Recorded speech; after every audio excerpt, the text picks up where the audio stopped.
Innal hamdalillah nahmaduhu wa nasta'inuhu wa nastaghfiruh wa na'udzu billahi min syururi anfusina wa min sayyiati a'malina may yahdihillahu fala mudhillalah wa may yudlil falan tajida lahu waliyyan mursyida asyhadu an la ilaha illallah wa asyhadu anna muhammadan abduhu wa rasuluh alladzi la nabiyya ba'da.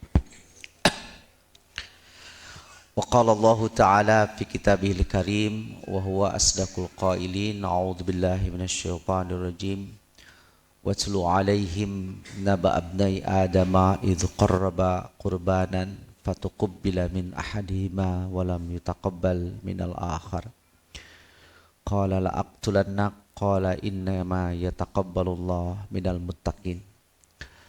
Hadirin ikhwati iman rahimakumullah, alhamdulillah pada malam hari ini saya bisa hadir satu rahim untuk pertama kalinya dengan bapak-bapak dan ibu-ibu di Masjid Istiqomah ini di puncak gunung ya. Ya. Tacan ya. Oh. Jadi saya baru pertama kali ke sini dan ketika ditunjuki jalan desanya, oh berarti ini ada saudara saya di situ, BHO Optikal itu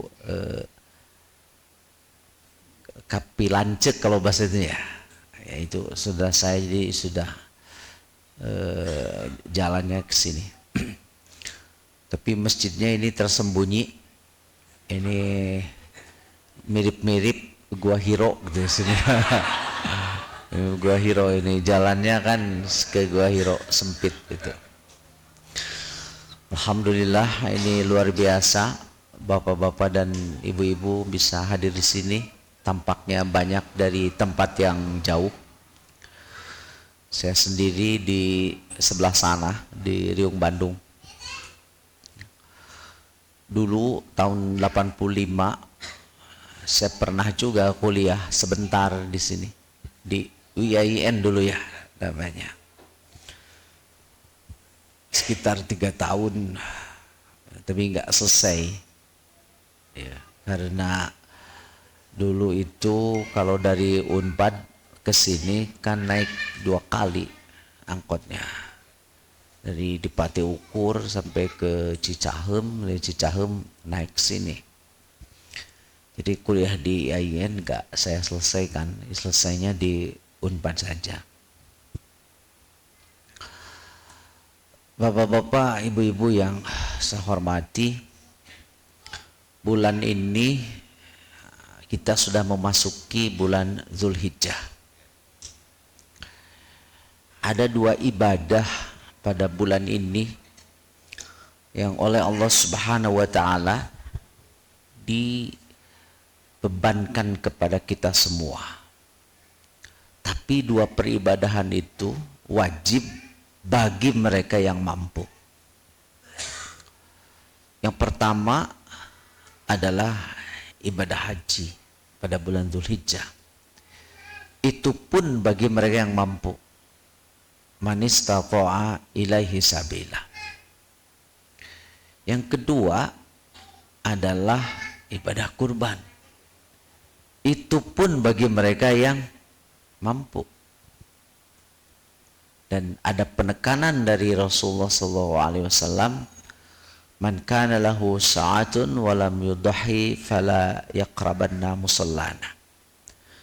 Barang siapa yang memiliki keluasan rizki pada hari tersebut tapi dia tidak menyembelihnya, maka jangan dekat-dekat ke tempat sholatku.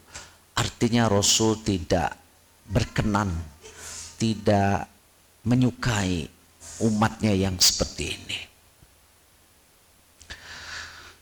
Di dalam Al-Quran ada 2 istilah yang digunakan oleh Allah Subhanahu wa taala terkait dengan ibadah kurban itu, yaitu istilah kurban itu sendiri. Yang kedua adalah nahrun ya, Fasholli li rabbika wanhar. Nah, di luar itu ada istilah yang lain, nanti akan saya jelaskan. Ada istilah akikah, kemudian ada udhiyah, kemudian ada hadiyu. Nah, itu nanti akan saya jelaskan. Yang populer itu istilah kurban. Istilah ini dikemukakan oleh Allah Subhanahu wa taala terkait dengan peristiwa ya dua putra Adam. Sebagaimana yang tadi saya bacakan ayatnya. Watslu alaihim, bacakan kepada mereka, kepada kita semua. Naba abnai Adama, berita dua anak Adam. Ini Allah menggunakan kalimah nabaun. Artinya itu berita yang benar. Karena bersumber dari pemilik kebenaran, Allah Subhanahu wa taala. Jadi bukan sembarang berita. Kalau sembarang berita bisa benar, bisa salah, itu biasanya digunakan kata khobar. Ke bahasa Indonesia jadi kabar. Makanya berita di koran disebut surat kabar. Jadi adi dina koran mah berita nate tiasa leres, tiasa henteu. Berita koran mah. Surang Bandung mah anu bener mah hiji dina koran beritana. Lamun Persib eleh tak berarti bener. Tapi mun Persib menang cantang tuh bener itu teh. Itu surat kabar. Surat kabar. Tapi kalau nabaun itu didefinisikan ya oleh Raghib Al-Isfahani. Dia terkenal bukunya ya, Mufradat Raghib. Khabarun dzu faidatin azimatin yahsulu bihal ilm. Jadi nabaun itu adalah berita, khobar, kabar yang memiliki faidah yang besar. Dan berita tersebut dapat mengantarkan kita kepada ilmu. Itu nabaun. Makanya pembawa berita benar ini namanya nabi. Jadi nabi itu membawa berita yang benar. Kalau berita dibawa oleh ibu dan bapak, nu bener ge jadi itu bener. Da sok ditamihan atanapi dikirangan. Makanya kita mah bukan nabi, tidak terpilih jadi nabi. Sebab kalau membawa berita teh sok jadi panjang atau jadi pondok. Mata jelema mah mun mau berita teh kadituna jadi pipaseaeun. Ya, kan begitu. Apalagi sekarang zaman medsos ini, ya. Semua orang bisa jadi wartawan, nuliskan apa saja yang di situ. Makanya koran sekarang tidak laku, gulung tikar. Karena semua kita wartawan. Saya ceramah juga direkam sekarang. Kalau dulu yang gini tuh syuting gitu. Ya. Sekarang enggak upload, dinaikkan ya. Muatannya itu ke virtual world, ke dunia maya, di YouTube. Makanya juga banyak mubalik yang ditangkap ke polisi gara-gara ceramah gitu deh. Itu. Nabaun. Ini nabaun itu berita yang benar, yang memiliki faidah yang besar. Dan berita tersebut dapat mengantarkan kita kepada ilmu. Nah, Al-Quran itu semuanya berita yang benar. karena bersumber dari yang maha benar dari Allah Subhanahu wa taala dan dibawa oleh orang yang benar, sidik, ya, tabligh, amanah, yaitu Nabi Rasulullah SAW. Makanya siapa yang memahami Al-Quran sebagai berita yang benar itu dapat mengantarkan kita kepada ilmu. Jadi Al-Quran itu sumber ilmu, sumber inspirasi. Hanya kitanya seringkali tidak berusaha ya untuk memperdalam ilmu, untuk menggali berita-berita dari Al-Quran yang pasti benarnya yang mengantarkan kepada ilmu. Umpamanya kalau bapak-bapak ini, ibu-ibu hafal semua kan juz amma yang juz ke-30. Nah, Ibu Mujang berarti tak hafalin ya. Ibu-ibu apa saya? Juz 30 nomor surat 114 apa tuh? Apa? Nomor 113 apa? Pami juz amma anu surat an-nabana apa tuh? Apa? Ya berarti bagus. Jadi kasih hadiah sama ketua cabang. Itu juz amma banyak mengandung informasi-informasi terkait dengan ayat-ayat kauniyah semesta. Entah berapa kali Allah Subhanahu wa taala menyebut kata as-sama, asy-syamsu, al-qamaru, was-sama'i wat-tariq, wa ma adraka mat-tariq, an-najmus tsaqib. Perhatikan itu as-sama, perhatikan itu at-tariq. Tahukah kamu at-tariq itu apa? An-najmus tsaqib, bintang yang berjalan. Itu berita dari Allah Subhanahu wa taala, wahyu, pasti benarnya, pemilik kebenaran. Nah, tapi kita tidak mengambil inspirasi dari informasi itu. Tentang langit, mau sebut langit, itu sekarang kan sudah manusia itu ya, di atas kita disebut lengan langit, ruang udaranya di atas kita ini sudah dipakai untuk alat transportasi ya. Mengikuti bagaimana burung terbang, jadilah diciptakan pesawat terbang. Makanya pergi hajinya juga naik pesawat terbang di ruang udara. Allah menciptakan satu ruang, di situ ada pergerakan udara, ada tekanan. Manusia kemudian memperhatikan bagaimana burung itu terbang, lihat tuh sayapnya. Pesawat juga kan sama.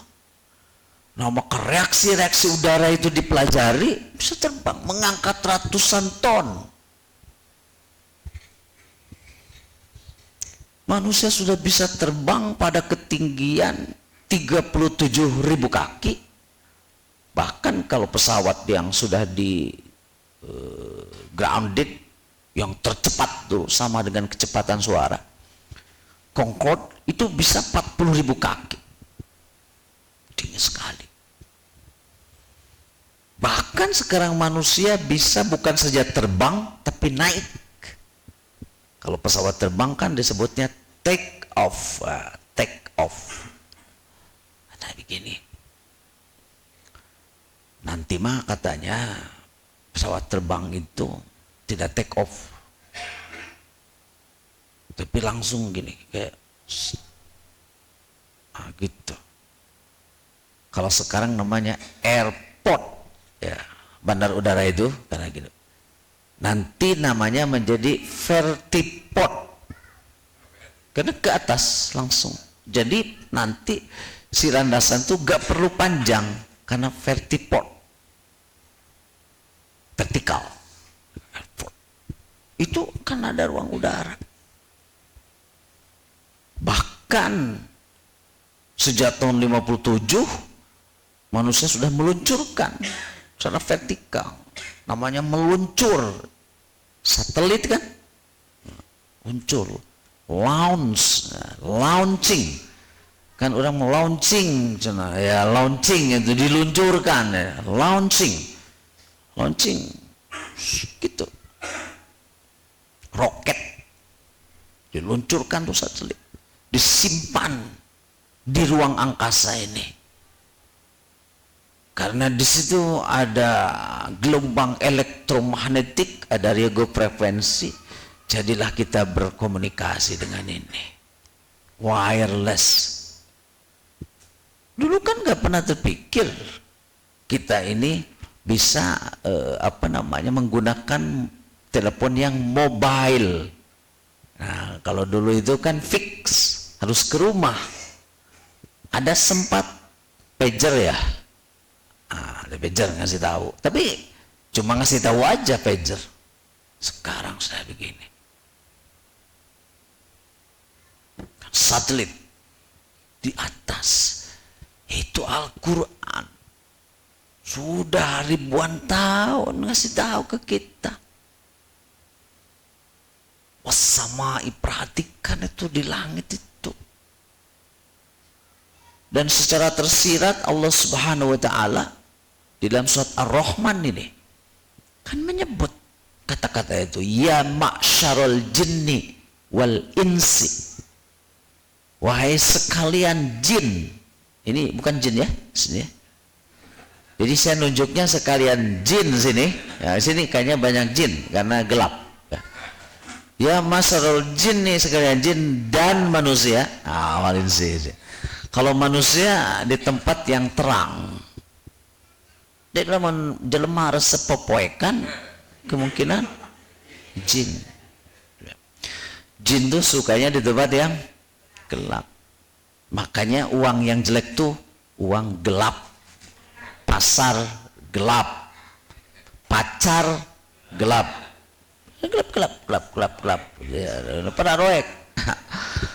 Makanya kita harus terang-terang tuh manusia, harus bersih. Ya, jadi makanya kamar mandi segala macam itu harus bersih, terang. Jin gak suka di situ. Jadi kalau manusia menyenangi tempat yang gelap, yang kotor, jigana setengah jin setengah manusia, gitu ya. Ya ma'syarul jinni wal insi, wahai sekalian ya, jin dan manusia, inistata'tum ang tangfudhu min aqtaris samawati wal ard fangfudhu. Kalau kalian memiliki kemampuan, kapasitas untuk naik aqtar sama, Al-Quran menyebut sab'a samawat. Katanya sab'a di dalam bahasa Arab itu bukan 7 dalam pengertian 1, 2, 3, 4, 5, 6, 7, tapi menunjukkan unlimited, tidak terbatas. Bahasa Arab kontemporernya tidak terbatas itu al-fadha. Makanya ruang yang tidak ada batas akhirnya itu al-fadha. Nah, sekarang ada hukumnya itu yang mengatur ke situ, termasuk hukum yang ruang udaranya. Dalam bahasa Inggrisnya namanya Air and Space Law. Hukum yang mengatur ruang udara, bukan udaranya. Udaranya mah gratis. Ruang di mana udara itu ada. Air and Space Law. Outer space, ruang angkasa. Bahasa Arabnya Al-Qanun Al-Jawi wal Fadha. Nah, salah satu ahli ini hukumnya ini yang sedang bicara di depan bapak-bapak ini.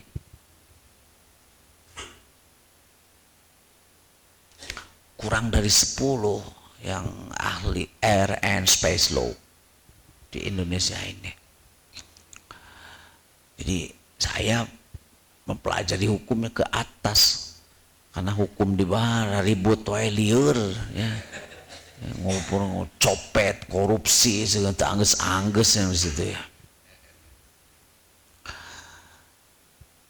Kata Allah Subhanahu wa taala, fangfudu, naiklah ke atas. Dan sekarang manusia sudah kan sampai ke bulan itu. Bahkan di bulan itu sudah dibentuk tuh oleh Amerika itu Moon Village. Ada perkampungan di bulan untuk menambang. Moon Village.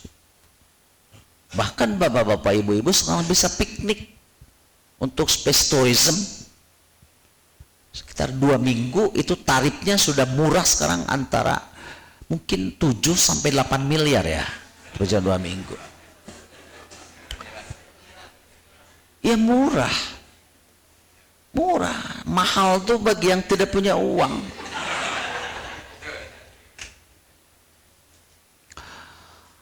Dulu itu orang mau naik pesawat terbang susah. Dulu itu tahun 60-an kalau orang naik pesawat diantar terus kampung. Sekarang sesuai dengan tagline dari AirAsia, everybody can fly. Punya duit 500.000 juga bisa sekarang kan? Bisa. Mau ke Jogja mana? Everybody can fly. Jadi 7, 8, 10 miliar sekarang masih mahal karena bapak ibu belum punya uang. Nanti pada saatnya kita akan punya uang seperti itu. Dan tiba pada saatnya untuk apa? Akhirnya ya dipakai piknik. Jadi pada usia-usia seperti ini adalah usia yang harus banyak piknik.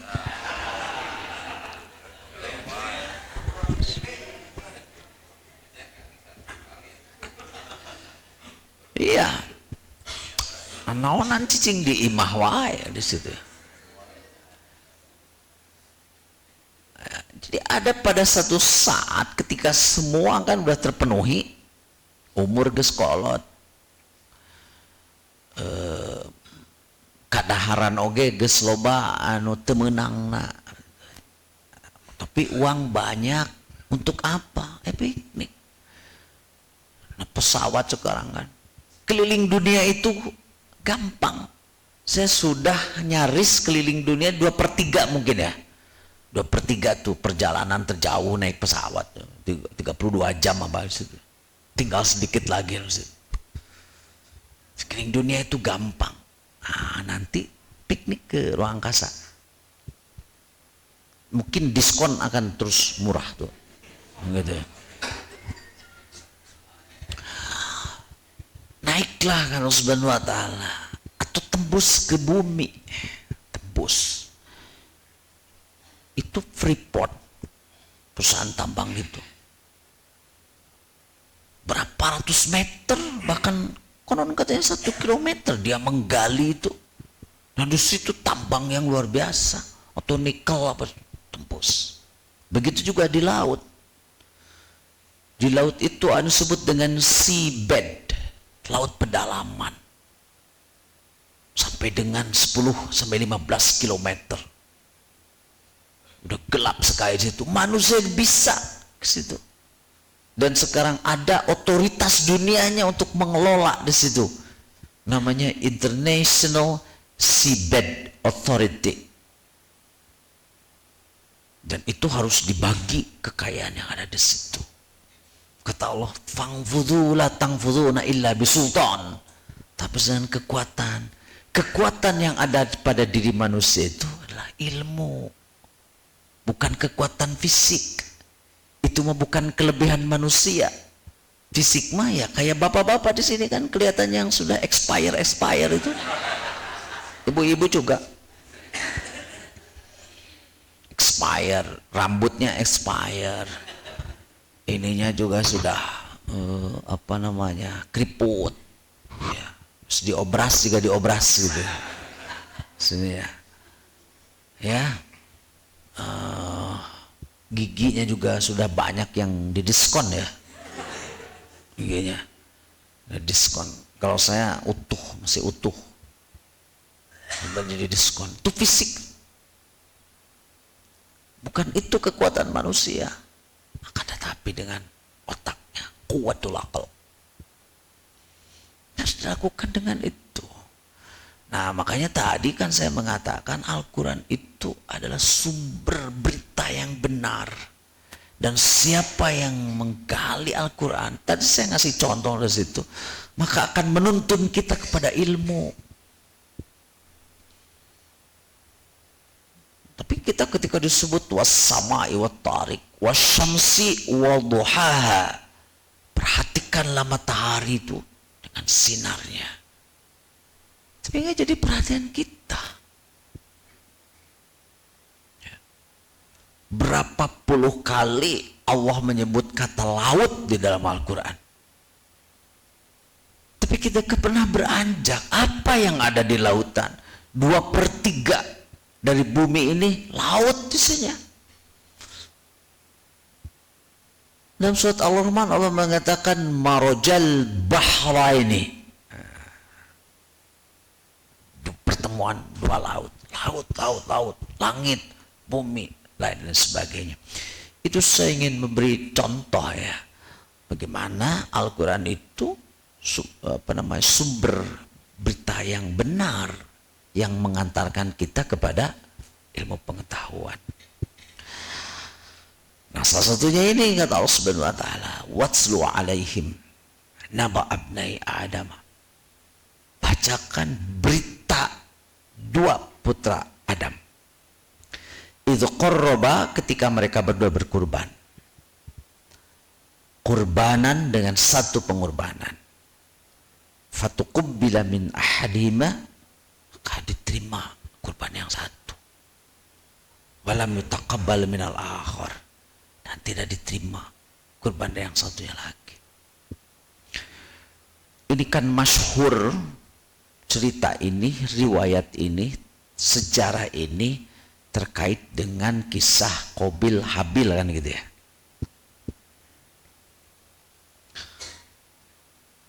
Ya karena ketika itu kan belum ada keluarga yang lain. Sementara Allah menciptakan manusia itu sudah keadaan sempurna seperti kita.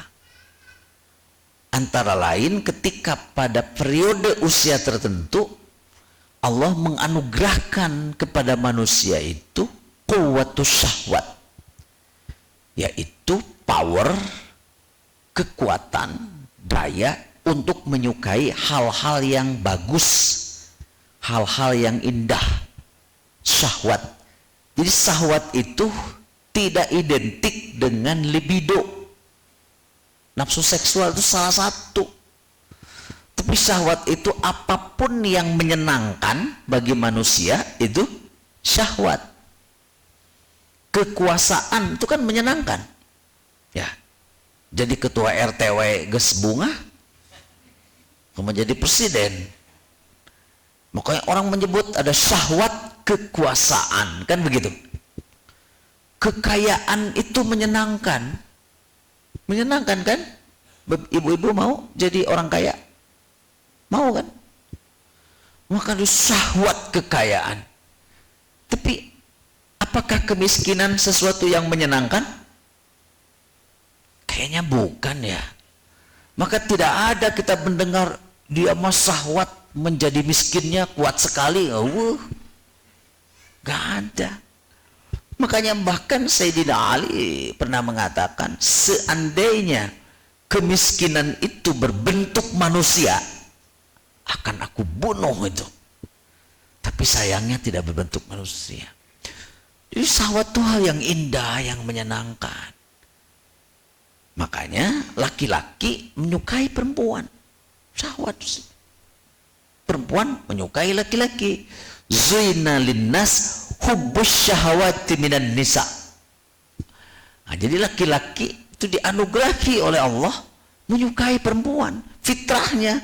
Lamun ayah lalaki resep di kalalaki, dia keluar dari fitrah. Begitu mah. Jadi penyakit itu. Sekarang baheula mah nu kitu teh disebatna teh wandu. Wandunya kabungur wandu. Kadieuna banci kaleng cenah itu. Wandu ada weki nya awewe nya lalaki. macam itu. Sekarang namanya jadi LGBT, pakai LGBTQ lagi apa gitu sekarang istilahnya, ya LGBT.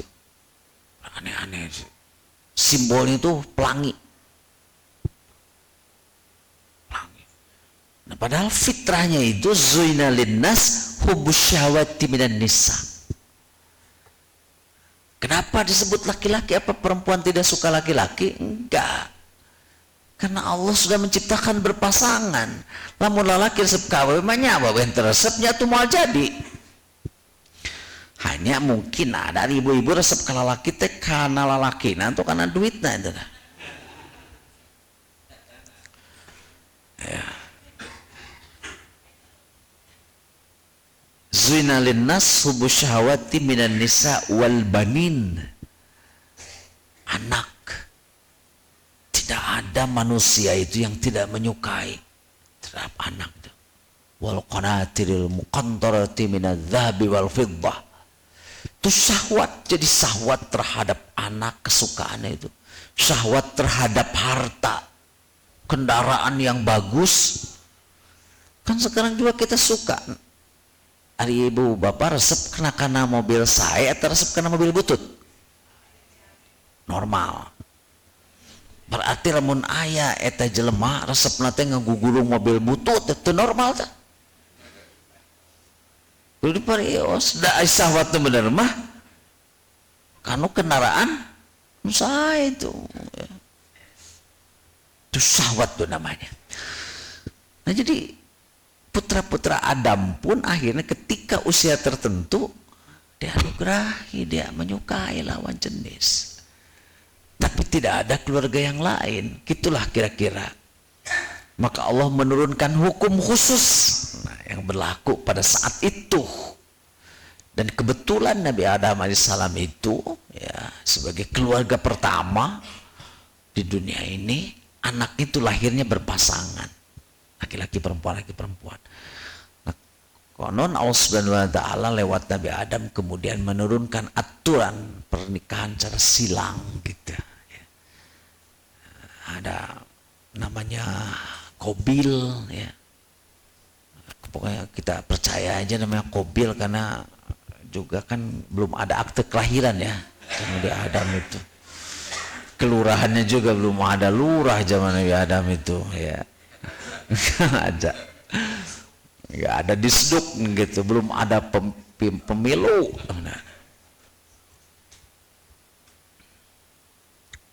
Katanya Qabil itu adiknya Iklimah, Habil adiknya Labuda gitu ya.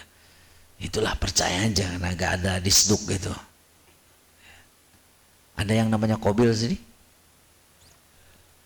Habil nggak ada juga. Jadi si Qabil itu dia harus nikahin ke Labuda. Habil nikahin Iklimah. Konon katanya Labuda itu kurang cantik. Kurang. Tapi relatif sebetulnya cantik itu subjektif. Ya. Kita juga nggak tahu kecantikan zaman Nabi Adam tuh juga kumaha ya.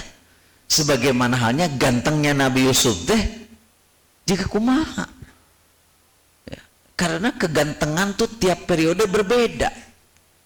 Coba, tapi ini masih muda-muda. Siapa yang hidup tahun 70-an mengenal Elvis Presley? Ganteng kan? Itu rambutnya kan begitu kayaknya, digulung di payun dia. Mun aya nu kieu bisa serikeun atuh. Elvis Presley itu rambutnya kan begitu. Celananya cut bray. Dia ini harus habis. Sekarang kan gak begitu yang ganteng teh rambutnya. Zaman kita dulu, zaman saya tahun 70-an teh apa ya? Golop sana ya. Begitu. Ada cuwet, tahu nggak cuwet? Oh iya, dicuwet teh dibelah dua ya. Nah. Belah dua tuh dulu, cuwet zaman cuwet.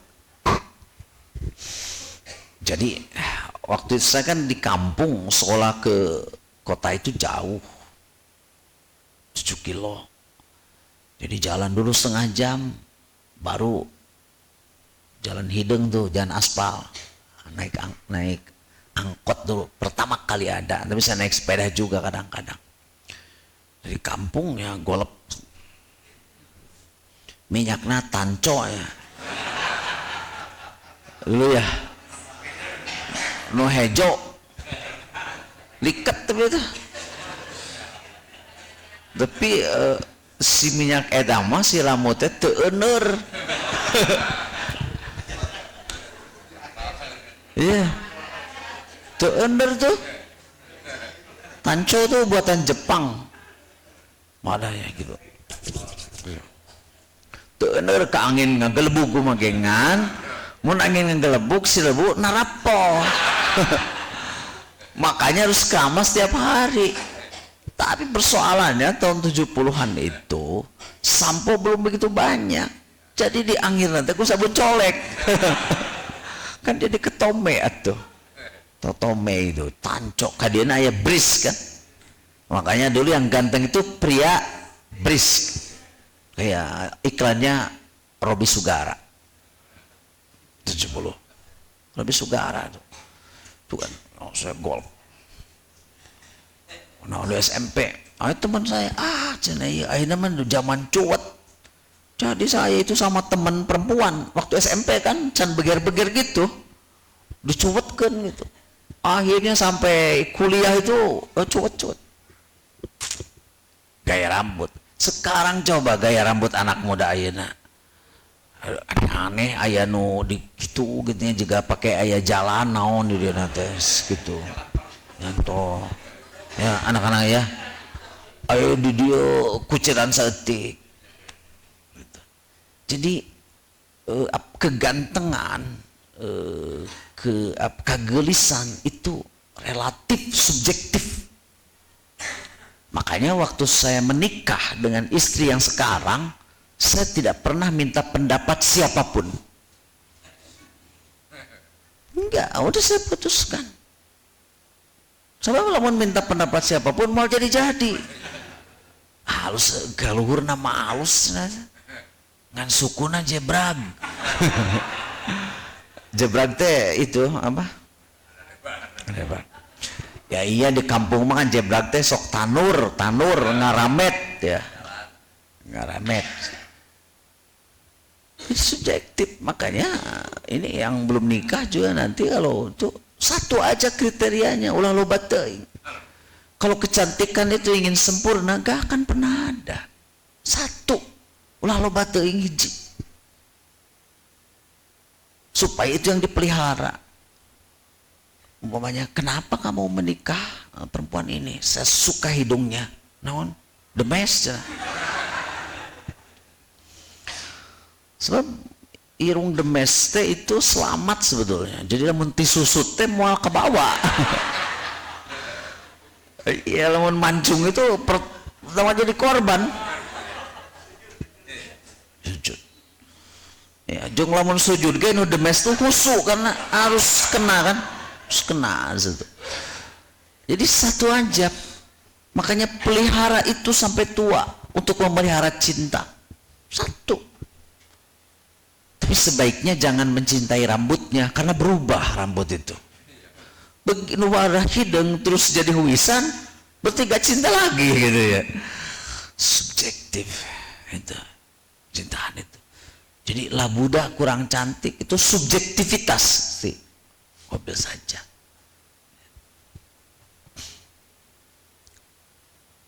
Sementara Iklimah itu yang dinikah Habil katanya cantik. Qabil aja yang punya perasaan itu. Makanya ketika perintah itu datang, gak terima Qabil, gak adil ini. Pasti ini mah bukan perintah Allah, ini mah akon-akon aja lah gitu, kira-kira seperti itu. Maka Allah kemudian memerintahkan untuk bentuk ketaatan, kurbannya kalian, kan gitu. Kurbanlah. Akhirnya yang diterima itu kurbannya Habil. Karena Habil itu melaksanakan perintah Allah berkurban itu betul-betul didasari oleh takwa. Kenapa dilaksanakan? Termasuk perintah menikahi Iklimah itu pertama-tamanya karena ini perintah Allah. Jadi kita pun menikah itu karena perintah Allah. Sebab seandainya pernikahan itu ya, bukan atas nama perintah Allah Subhanahu wa taala, yang namanya syahwat libido itu kan juga up and down, ayah bosen nah. Makanya kalau bukan perintah Allah, cuk-cuk tuh kawin. Kaki bosen ka dia kawin ka dia teh. Geuningan alus kene nu baheula ya. Erek balik deui geus ku batur. Akhirna cerak deui ka dia. Geuningan alus kene dia. Akhirna mah teu payu terus mana. Nah, makanya saya itu udah 30 tahun menikah, anger we hiji. Ini contoh laki-laki sejati ini. Satu aja. Iya. Satu itu karena dipelihara.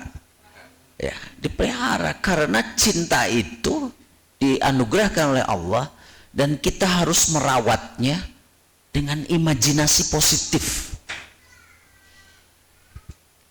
Kan imajinasi itu, cinta itu satu gambaran kita ya. Itu bagus. Makanya nasihat perkawinan itu kalau kita menikah agar sakinah, mawaddah, warahmah itu kita harus berpikir ke belakang, retrospektif, jangan prospektif. Nah, contohnya begini, saya sudah menikah 30 tahun, nanti tahun depan bulan Agustus 2004, 30 tahun, tapi belum tua-tua amat kan nikah 30 tahun ini. Jadi saya berpikir istri saya itu 30 tahun yang lalu kan terasa indah. Casingnya masih bagus 30 tahun yang lalu itu ya. 30 tahun yang lalu itu slim teh langsing ya, langsing gitu. Cangkengnya juga masih berbentuk bagus itu. 30 tahun yang lalu ya, 30 tahun yang lalu kulitnya ner apa gitu situ ini 30 tahun jadi selalu indah kan bayangan 30 tahun ulah kia ya mah kekara kawin 2 tahun geus ngabayangkeun kia kumahanya pamajikan 20 tahun nu bakal datang. Akhirna nu aya teu bisa dinikmati karena akhirnya kita diikuti oleh bayang-bayang negatif. Kekarage 2 tahun geus mikirkeun salaki pamajikan 20 tahun yang akan datang. Jika nama bakal gemrot ya. Gemrot ya betul. Gendut. Gemrot gitu ya. Tapi coba berpikirnya sekarang udah 30 tahun nih. Tak bisa berpikir 30 tahun yang lalu. Di dunia ini kenikmatan itu ada pada mindset bahasa itu. Pikiran kita. Namun cek urang ngeunah aya baso ya cenah di Cibiru kieu kebayang dia kan di Jugjuk di sini ya udah positif tapi lamun di dia geus teu ngeunah enggak. Itulah cinta itu. Jadi ada mindset kita.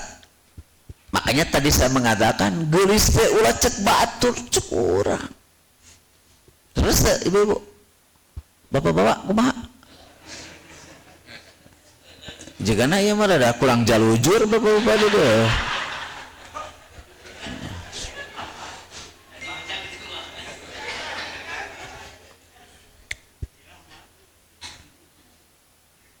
Bayangkan 30 tahun, 20 tahun yang lalu. Berpikiran positif, makanya bahagia. Jadi dahareun naon wae bakal ngeunah karena dipersepsi oleh kita itu enak. Tapi lamun cana naon geus mangga dah narkuma. Nah, itulah ya syahwat itu. Nah si Habil itu dia ya, melaksanakan perintah Allah Subhanahu wa taala, termasuk menikahin. Kenapa? Karena Allah pemilik cinta sejati itu Allah Subhanahu wa taala yang dianugerahkan kepada kita. Makanya pernikahan itu meskipun ijab kabulnya sesama manusia, hakikatnya kita membuat perjanjian dengan Allah Subhanahu wa taala. Makanya pernikahan itu disebut sebagai mitsaqan ghalidha. Sehingga mereka yang bercerai memang diperbolehkan dalam agama, tapi Allah tidak suka. Abghadul halal indallah at-talaq. Karena dia cedera janji. Dan yang namanya libido itu tidak ada nafsu syahwat gitu berlama-lama, kenikmatan anak teh 20 jam hanya hitungan detik, menit. Makanya diperpanjang itu adalah imajinasi positif dari kita itu. Sumbernya dari Allah Subhanahu wa taala. Makanya hobi suruh kurban, saya kan menikahi Iklimah bukan semata-mata libido, syahwat, tapi ini perintah Allah. Makanya ketika disuruh berkurban pun diterima. Dan karena ini perintah Allah untuk berkurban, maka dia berikan yang terbaik yang dia miliki. Itulah yang menjadikan kurban Habil itu diterima. Diterima karena dia perintah Allah, dia berikan yang terbaik. Makanya Allah mengatakan innama yataqabbalullah minal muttaqin.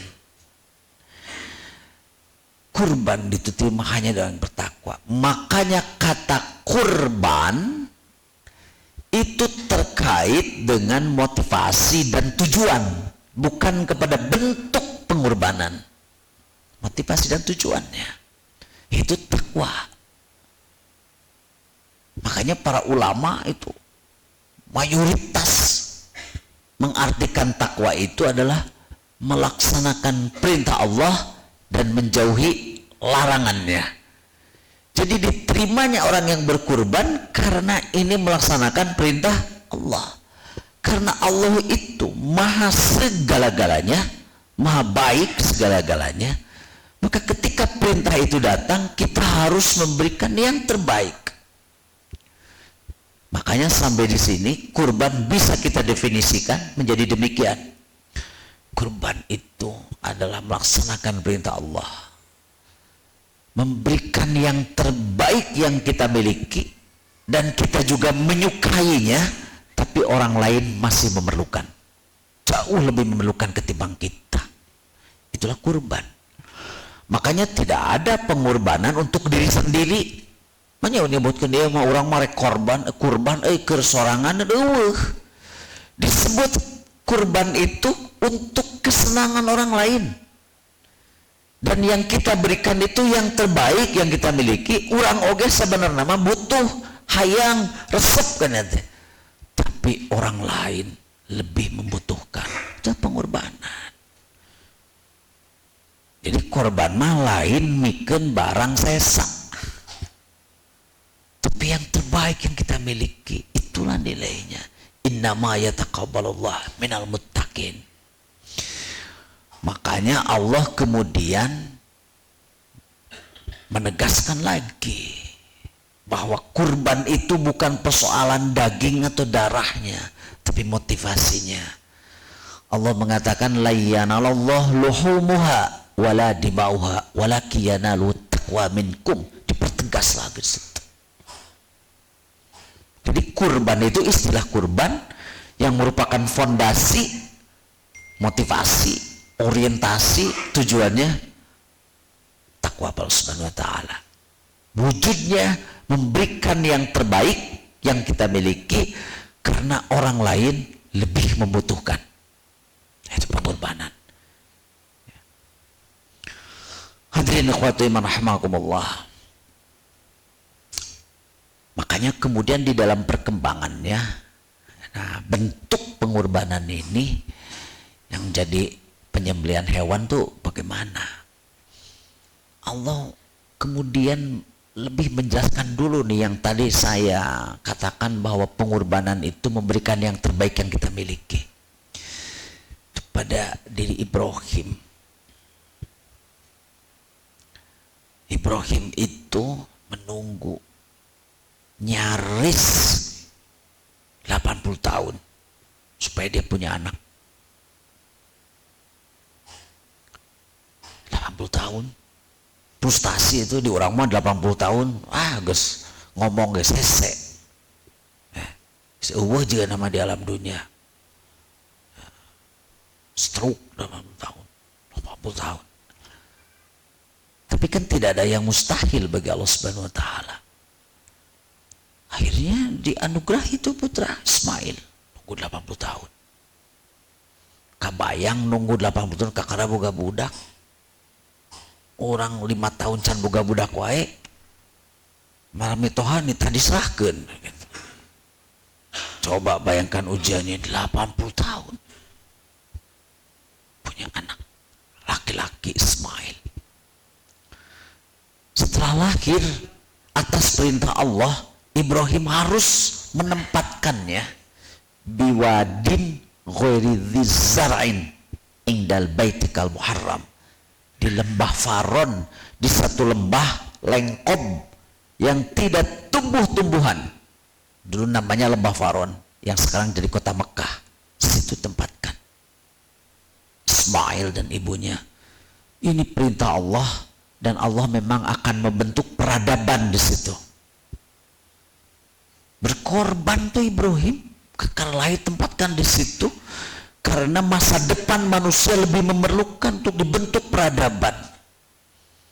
Juga bahagia lagi di dia juga wah jelema zaman hari tadi dia.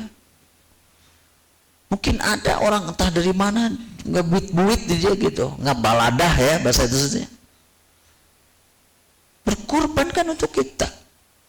Seperti Ibrahim pulang lagi. Setelah remaja itu Ismail, Ibrahim datang lagi. Remaja dia. Pokoknya membangun Ka'bah. Turun perintah kepada Ibrahim. Ibrahim berkata kepada Ismail, "Inni ara fil manami an adbahuk." Saya bermimpi anakku Ismail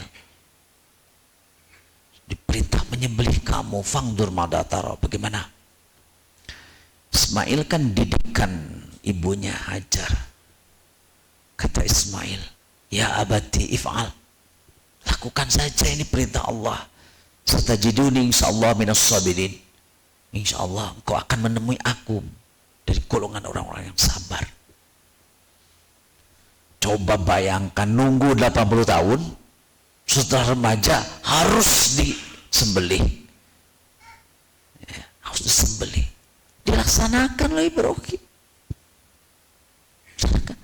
Dia memberikan yang terbaik dan Allah memerintahkan itu menyembelih Ismail yang ditunggu 80 tahun kan.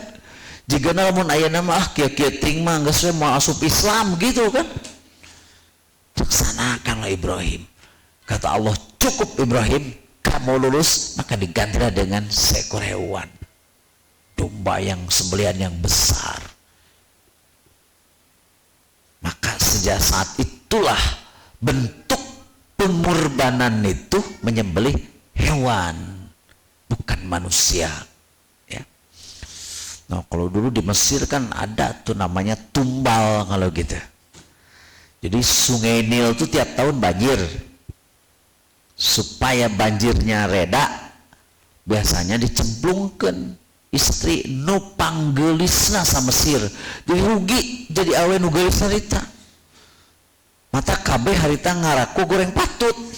Sebab di sini cemplungkan. Makanya zaman harita mah tidak ada pemilihan ratu sejagat Miss Universe gitu. Sebab nu kapilih cemplungkan. Di Mesir tuh ya. Di Mesir. Ai di urang mah tumalna teh hulu kebo. Ya. Jeung hulu kebo tumal naon deui nya? Hulu doma oge. Detik teuing jeung jinna bongeun. Hayang hulu monding ya. Masuk aneh wae di urang mah.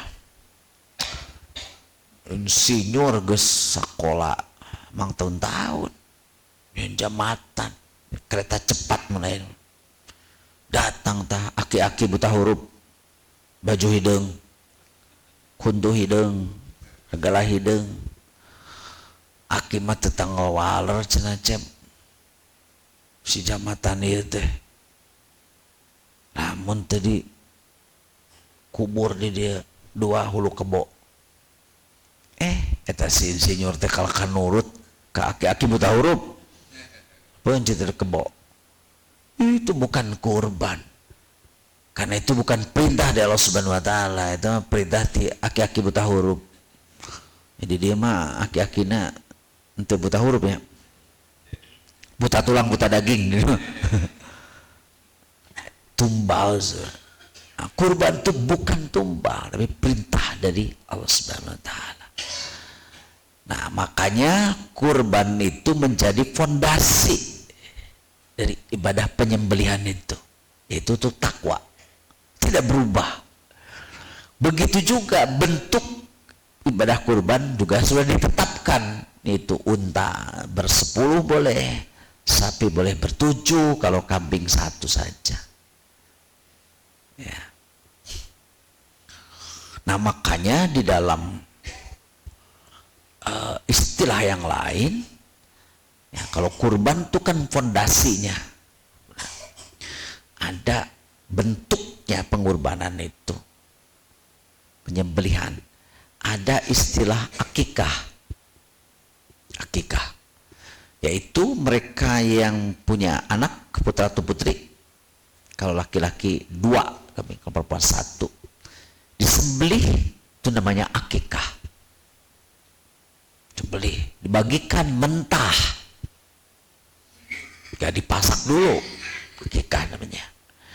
Bagi mereka yang pada bulan ini nih melaksanakan ibadah haji tamattu dari Indonesia karena tidak membawa hewan dari sini, menyembelihlah di situ di Mina pada tanggal 10, 11, 12, 13, namanya hadyu. Jadi yang tadi itu akikah, ini namanya hadyu.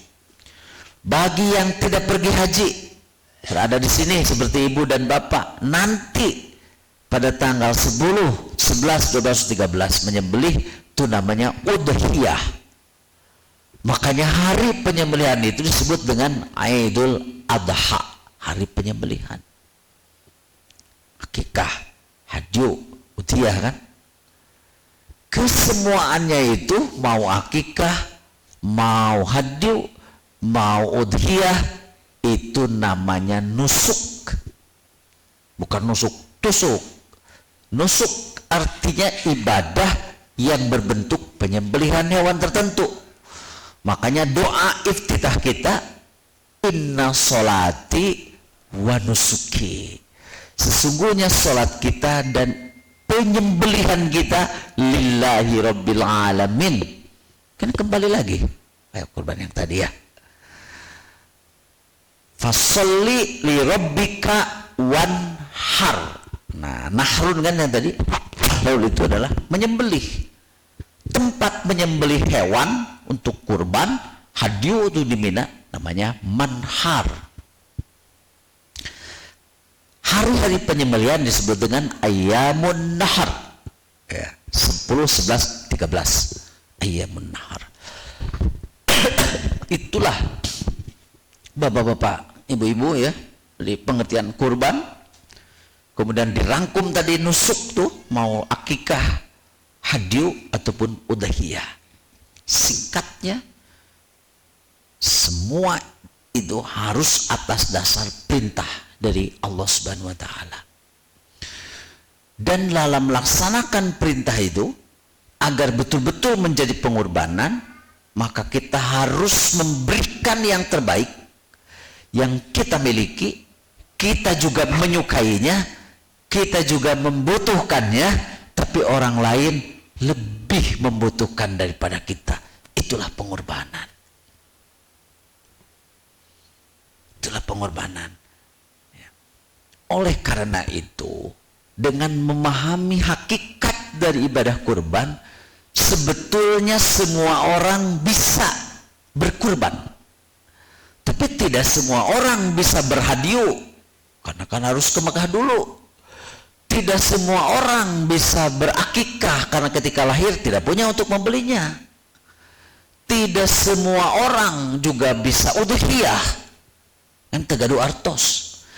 Tapi bisa berkurban dalam pengertian yang tadi. Masing-masing kita punya yang terbaik yang kita miliki. Umpamanya, nanti tanggal 10 nih, tadi narus ke Ustaz Baban, sabaraha sapi di dia, nu bade kurban 7 cenah. Tapi sapi nu 7na namanya 1/7 ya. Kirang genep per 7 deui. Sok ibu ti dieu 3 beres. Mirah sampai seberapa? 4 juta, 3 juta setengah. Ya. Baso enak 40.000 samangkok. Berarti 4 juta itu seberapa mangkokkeun ya? Mungkin jadi 49 orang. Tapi lebih banyak yang tidak. Tapi apakah mereka tidak bisa berkurban? Bisa berkurban. Dia tidak punya uang, tapi yang terbaik yang dia miliki tenaga. Berkurbanlah dengan tenaga. Sebab aya nu boga duit tapi tenaga. Ngan jadi manor we nyacagan gitu bisa. Sekali nyacag grematik. Ya. Tapi aya nu samapta fisik. Nyacagan nepikeun ka asar wae oge sugan capeun teu. Ngana yang darungkul cenah teh. Dia berkorban dengan tenaganya. Dia gak punya tenaga, punya kendaraan, ngakutan segala, berkorban dengan itunya. Bahkan duit boga, tenaga eueuh ya. Berkorbanlah dengan perasaan. Karena kurban perasaan itu ternyata tidak gampang. Tidak gampang. Itu ini istri bapak nih yang ada di sini nih. Rumah tangga 30 tahun, juga nama korban perasaan saya 30 tahun itu. Geus nikah teh geuningan salaki urang teh kieu. Akhirnya dia memendam rasa untuk mempertahankan agar sakinah mawaddah warahmah. Korban perasaan. Ulah dikira teh bogoh bener teh. Korban perasaan. Kok mau geus karolot kieu mah naon sih? Ganteng teu.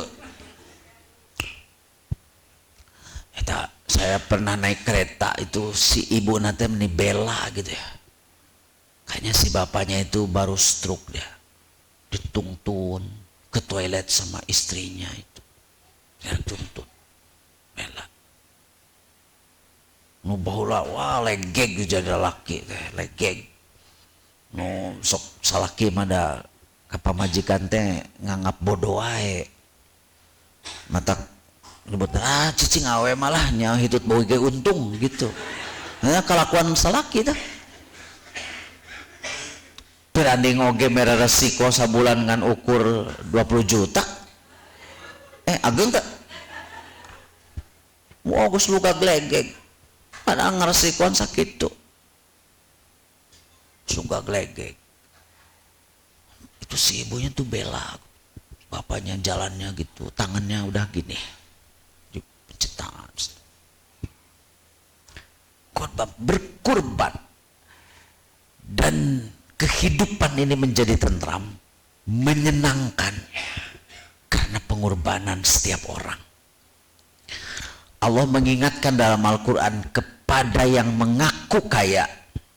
Nih kata Allah, hei jelma-jelma nu ngaku beungar, innama tunsuruna bidu'afaikum.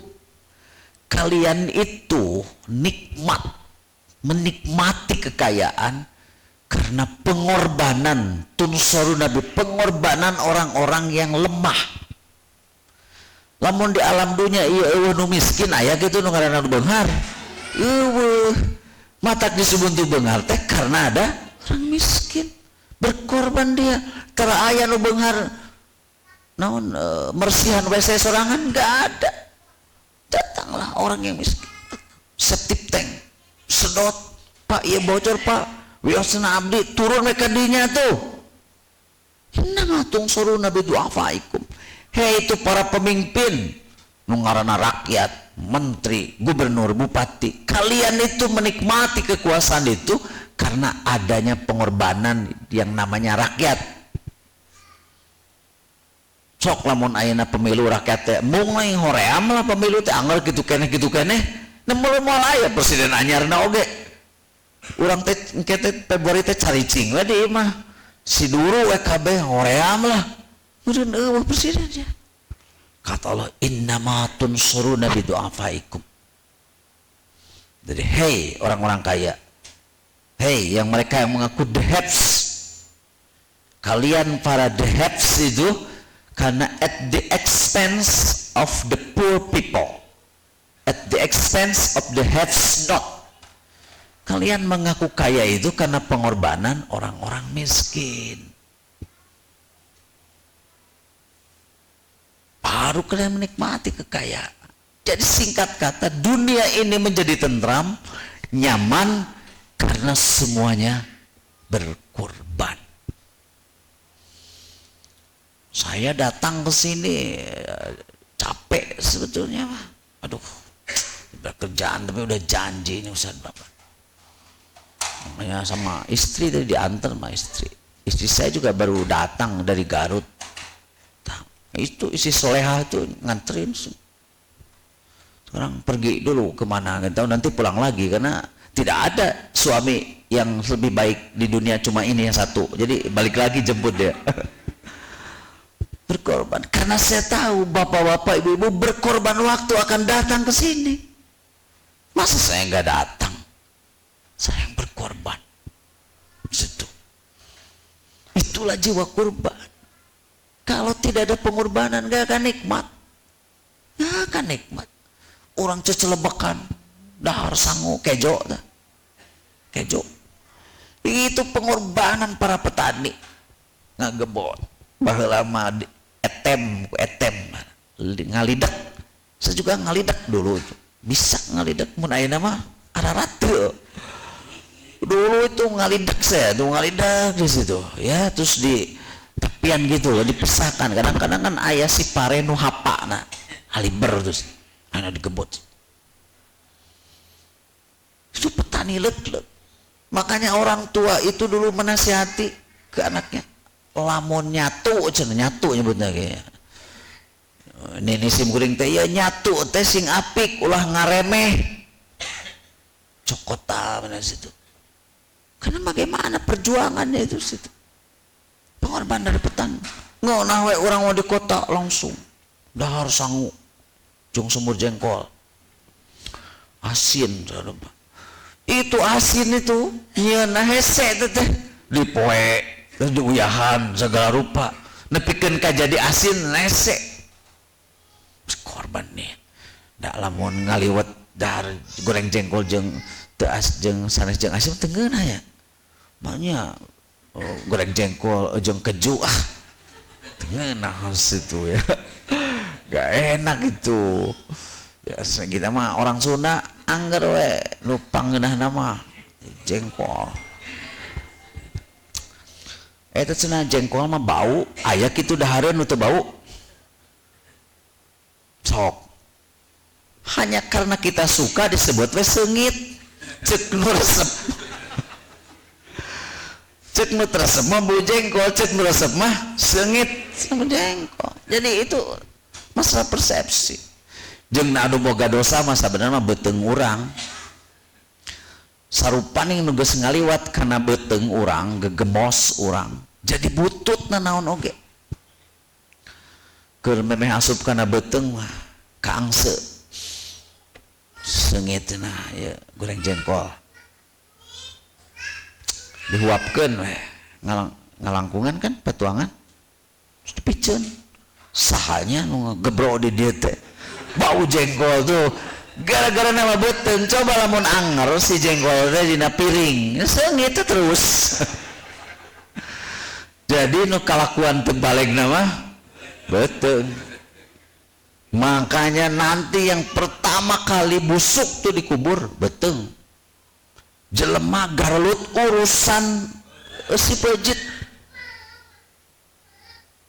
jeung jara digoreng we lamun ayeuna aya awewe teu pupugu beteungna teh ngagedean kan beteung jadi gitu ya beteung wae sepelihara beteung jelema mah makanya disindir ku Allah tuh disindir kata Allah perhatikan oleh kalian apa yang ada di perut lebah tadina nyiruan beteung nyiruan mah paragi nuna madu bawa supkeun kana beteung kaluarkeun leuk-leuk kumpul jadi madu diinum ku urang seger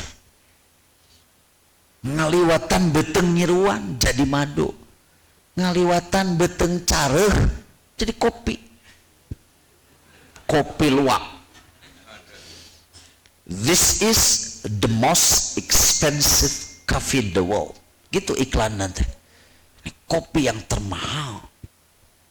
Pak SBY waktu presiden memberikan hadiah ke Perdana Menteri Australia Kevin Rudd kopi luwak tapi dijelaskan lah ya teh keluar tina betul ya rada kieu si Kevin Rudd nanti macam eta orang Indonesia mah duka saha nu mimitinya na cunihin teh careuh modal di kumah terus diinum atau orang Indonesia dah ya logika juga benar tapi kan pika sebelen logika juga benar iya cenah si kopi ngaliwatan beteung careuh wae geus mahal kamu mengaliwatan beteung jelema mau ngata mau ngan di situ tanggal kawung eta kan sami caruluk anu dihakan ku careuh keluar kan jantan hidung kan hidung jadi kawung ayeuna careuhna teh geus langka gunungna teu aya sim kuring di Tasik kamu ngurus caket bumi pun biam teh tangkal kawung loba care mun isuk-isuk teh harideung di dinya jara di kawung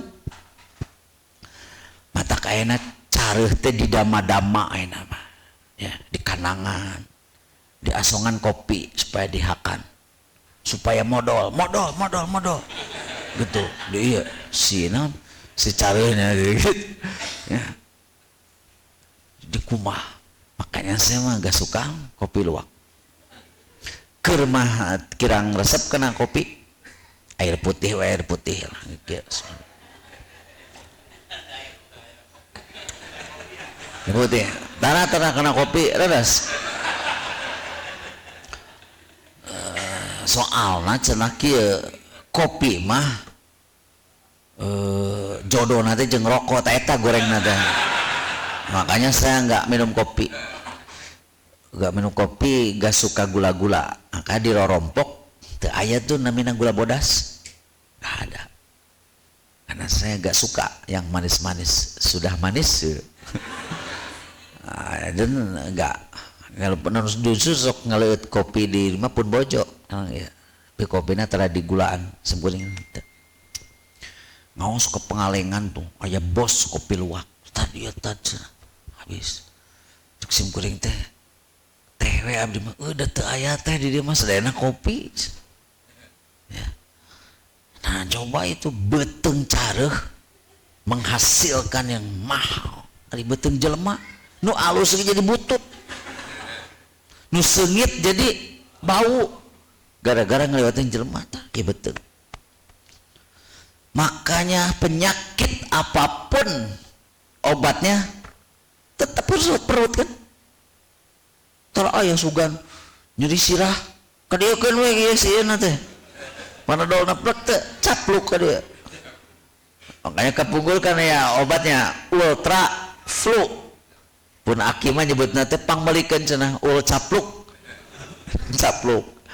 ultra flu tuh masuk semua dokter Marios gering naon wae oge naon bangna dia ieu heula oh ieu mah gopar goreng parab ieu mah cek dokter teh ani ieu mah dahareunana nu non pimen seret unggul kembung. Itulah para hadirin bapak-bapak ibu-ibu, jadi semuanya kita bisa berkorban dengan tenaga dengan pikiran. Karena setiap orang memiliki kelebihan, memiliki yang terbaik, karena Allah memberikan diferensiasi kepada setiap orang. Ada. Tidak ada manusia yang tidak memiliki kelebihan. Karena setiap manusia memiliki kekurangan, di situ ada kelebihannya. Antara lain manusia itu semuanya memiliki perasaan. Dan disebut manusia normal mah nuboga perasaan. Rasa jeung rumasa. Dan itu mahal harganya. Kurban perasaan itu. Lebih di 4 juta. Karena perasaannya tergores, dia bisa membunuh orang itu. Demi harga diri, dia bisa mengeluarkan bermiliar-miliar itu. Mahal tuh. Gak ada sapi nu hargana samiliar, gak ada. Tapi demi untuk mengembalikan harga diri, dalam artian tergores tuh perasaannya, berapa miliar pun dia keluarkan. Ya. Jadi nanti ibu-ibu, bapak-bapak, pada tanggal 10 itu berkurbanlah dengan yang terbaik yang kita miliki. Barangkali itu saja. Sudah jam 20.55 ya. Saya segera mengakhiri untuk istirahat karena besok kuliah subuh. Nah, tapi caket dia Kariung Bandung mah 30 menit ya. Mudah-mudahan apa yang saya sampaikan dan memberikan manfaat kepada kita semua, khususnya untuk menghadapi nanti Idul Kurban. Berkurbanlah semua dengan apa yang terbaik yang kita miliki. Rabbana la tuzigh qulubana ba'da idh hadaitana wa hab lana min ladunka rahmah innaka antal wahhab. Rabbana atina fid dunya hasanah wa fil akhirati hasanah wa qina adzabannar. Aqulu qouli hadza wa astaghfiru wa lakum. Assalamualaikum warahmatullahi wabarakatuh.